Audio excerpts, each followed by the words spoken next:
একবার ভাবুন তো, শরীরের ভেতরের এমন এক শক্তি লুকোনো আছে যা না খেয়ে থাকলেই জেগে ওঠে। না, এটা কোনো জাদুবিদ্যা নয়, এটা একেবারে বৈজ্ঞানিক সত্য।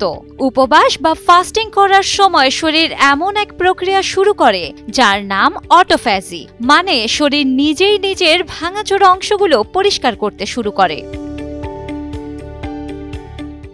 আমরা যখন খাবার খাই না, তখন শরীর নতুন শক্তি খুঁজতে শুরু করে। যেহেতু বাইরের থেকে কিছু আসছে না, তাই শরীর নিজের ভেতরের অপ্রয়োজনীয় বা পুরনো কোষ, দূষিত প্রোটিন আর ক্ষতিগ্রস্ত অঙ্গগুলোকেই ভেঙে ফেলে শক্তি তৈরি করে। এটা এক ধরনের শরীরের ঘরদোর পরিষ্কার করা। অটোফ্যাজি ঠিক সেই কাজটিই করে। এই প্রক্রিয়া শুধু কোষ পরিষ্কারই নয়, শরীরের রোগ প্রতিরোধ ক্ষমতা বাড়ায়, বয়স কম দেখায়, এমনকি ক্যান্সার বা আলজাইমারের মতো জটিল রোগ থেকে সুরক্ষা দেয়। অনেক বিজ্ঞানী বলছেন উপবাসে থাকলে মস্তিষ্ক আরো ভালোভাবে কাজ করে, মন থাকে শান্ত।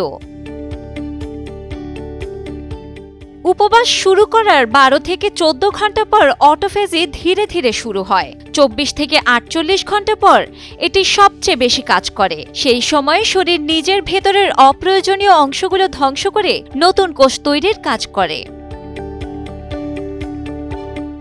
শুধু তাই নয়, উপবাসের সময় শরীর আরও একটি হরমোন তৈরি করে, গ্রোথ হরমোন, যা পেশি তৈরিতে সাহায্য করে, শরীরকে শক্তি দেয়। তাই উপবাস মানেই দুর্বল হয়ে যাওয়া না, বরং ঠিকভাবে করলে এটি শরীরকে আরও বেশি শক্তিশালী করে তুলতে পারে। আজকাল অনেকেই এক বিশেষ পদ্ধতির উপবাস মানছেন, যে পদ্ধতিতে দিনের 16 ঘন্টা না খেয়ে থাকা হয় আর 8 ঘন্টা খাবার খাওয়া হয়। যেমন রাত 8টায় খাওয়া শেষ করে পরের দিন দুপুর 12টায় প্রথম খাবার খাওয়া।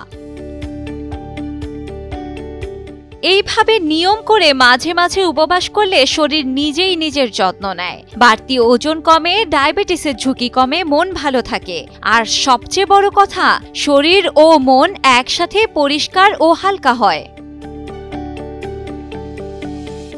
খাবার না খাওয়ার মাঝে লুকিয়ে আছে শরীরের ভেতরের সবচেয়ে বড় শক্তি। ক্ষুধা শুধু কষ্টের কিছু নয়, এটি হতে পারে জীবনের নতুন শুরু। সঠিকভাবে উপবাস মানলে শরীর নিজেই নিজের ডাক্তার হয়ে উঠতে পারে। তবে এই পদ্ধতি শুধু তখনই মেনে চলা যাবে যখন আপনার ডাক্তার আপনাকে অনুমতি দেবে, না হয় উপবাস থেকে হয়ে যেতে পারে ভয়ঙ্কর কিছু। ডেস্ক রিপোর্ট, সময়ের আলো।